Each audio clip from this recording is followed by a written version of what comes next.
Yo tout le monde, c'est Izo. Aujourd'hui on se retrouve pour, entre parenthèses, la deuxième partie de mon top anime militaire, mercenaire et tueur à gages.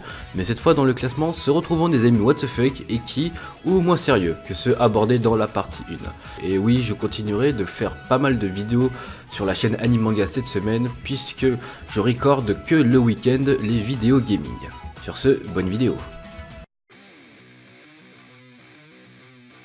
Sorti le 8 avril 2015, possédant 11 épisodes et fait par le studio Xebec, Triagix est un action eki se passant de nos jours.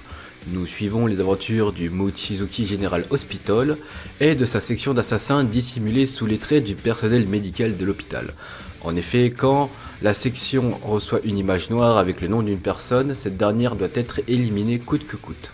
L'histoire se centre sur Arashi Mikami, un motard tueur à gages, et sur Mikoto Kiba, sa partenaire, tout fraîchement intégrée à la section d'assassinat de l'hôpital, dirigée par le directeur de celui-ci.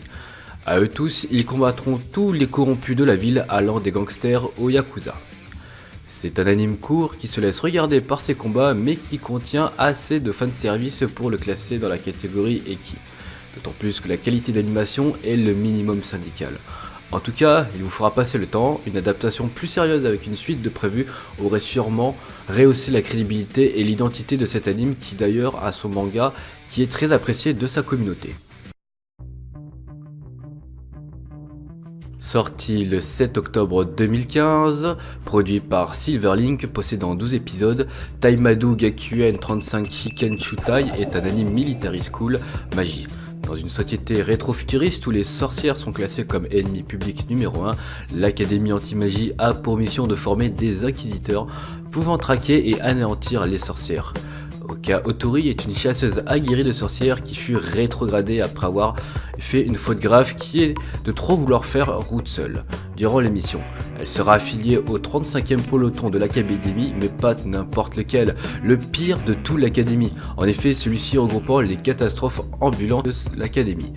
Usagi Sailunji est une jeune femme aux courbes généreuses, Ikaruga Suginami est une ado taciturne au tempérament flamboyant, et Takeru Kusanagi, un jeune homme excellent dans le domaine de l'escrime mais n'ayant aucun don pour le maniement des armes à feu.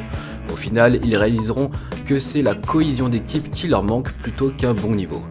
C'est un très bon anime qui se laisse regarder lui aussi avec plus d'humour que de violence, mais nous restons quand même dans le domaine military school puisque l'académie a un système de grades et de vie proche de l'école militaire. Son plus gros défaut est que l'on reste sur sa fin malheureusement.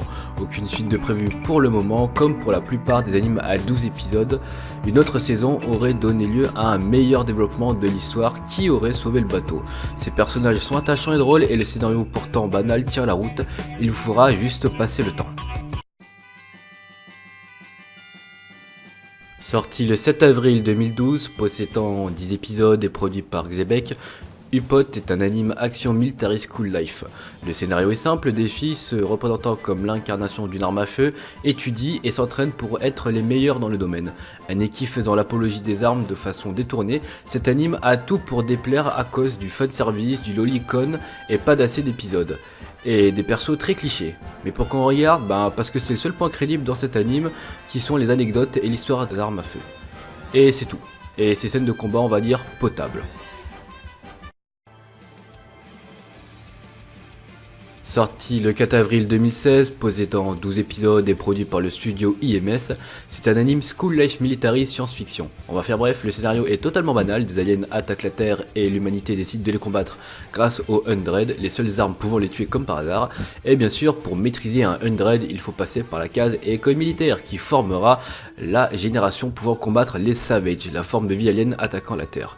Nous suivrons Kisaragi Hayato, une personne désirant devenir maître d'arts martiaux en utilisant son Undread pour réaliser son souhait.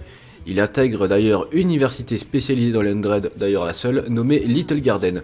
Mais de son arrivée, Hayato se fera rapidement remarquer car son Undread possède une puissance colossale. Le gars est très badass dès le début. C'est encore un anime qui se laisse regarder si on n'est point dérangé par le fanservice assez présent. Son scénario de base banal devient intéressant par la suite mais laisse au viewer encore une fois sur sa fin, dû au manque d'une saison 2. Les combats sont dynamiques et intéressants du fait que l'héros est badass mais doit apprendre à maîtriser sa puissance, et par les Savages bien plus massif qu'un être humain, ce qui laissera toujours planer le doute avant un combat. Je vous le conseille grandement même si le fanservice a un petit peu fait baisser la note. Quant à lui, le light novel fut un énorme succès et est toujours d'actualité et est classé dans les light novels les plus vendus de cette année.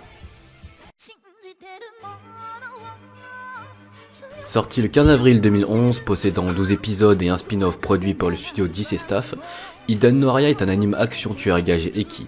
Il raconte l'histoire d'une école du nom de Butei formant des détectives armés et entraînés pour combattre le crime. Nous suivons les aventures de Toyama Kinji, un détective novice d'apparence banale, mais qui cache un pouvoir assez particulier lorsqu'il s'avère être stimulé par une certaine chose. Vous voyez de quoi je parle. Par la suite, ils furent à la rencontre de Araya Kanzaki, une détective d'élite de son école, et à eux deux, ils affronteront les ennemis voulant se mesurer à leur pistolet. Sincèrement, cet anime est décrédibilisé par son côté Eki qui est malheureusement nécessaire à son scénario, pour autant il est très sympa pour ses scènes de fusillade ou de combat au corps à corps. Les personnages ne volent pas très haut mis à part les deux persos principaux. Notez d'ailleurs que le spin-off se passe pendant la saison 1 et qu'il a vu le jour 4 ans après sa diffusion en 2011. Légèrement moins apprécié par les fans du fait de l'absence de Kinji, il est en moins regardable et nécessaire si un jour une suite est annoncée, car oui, dans ce top je vous propose beaucoup d'animes avec du potentiel mais qui sont tombés dans l'oubli ou mal notés du fait qu'une suite les aurait fait un peu plus grimper dans l'estime de leur communauté. Sorti le 8 juillet 2016, produit par le studio Madhouse et possédant 13 épisodes, Alderamin of the Sky ou Nejimaki nous raconte l'histoire qui se passe dans un monde où deux grandes puissances se font la guerre, l'Empire de Kachvarna et la République de Kyoka. L'Empire de Kachvarna est actuellement en train de subir de fortes attaques de Kyoka et doit se contenter de défendre ses frontières. Dans l'Empire de Kachvarna, il existe une famille très influente dont une fille nommée Yatori Shino XM qui en fait partie. Cette famille de militaires s'occupe de faire passer des examens de rang pour les officiers. Un jour, elle convainc Ikta Solork, une personne détestant la guerre, de passer les examens en échange d'une faveur de sa famille. Ikta s'avérera un excellent tacticien mais un piètre combattant. A la base, j'avais oublié de l'ajouter dans le précédent top, mais vu son côté school life, il est tout autant apte à rejoindre ce top-ci. Pour une fois, cet anime fait fort sur son ambiance, ses musiques et sa mise en scène qui sont un point fort pour son animé. Son originalité et ses graphismes mélangeant fin 19e siècle et fantasy ne m'ont pas du tout déplu. Surtout que cet anime assume son identité et nous laisse profiter de très beaux combats et effusions de sang. Son seul défaut, à part qu'il mériterait une suite, est que le manga et l'anime ne se ressemblent pas du tout graphiquement.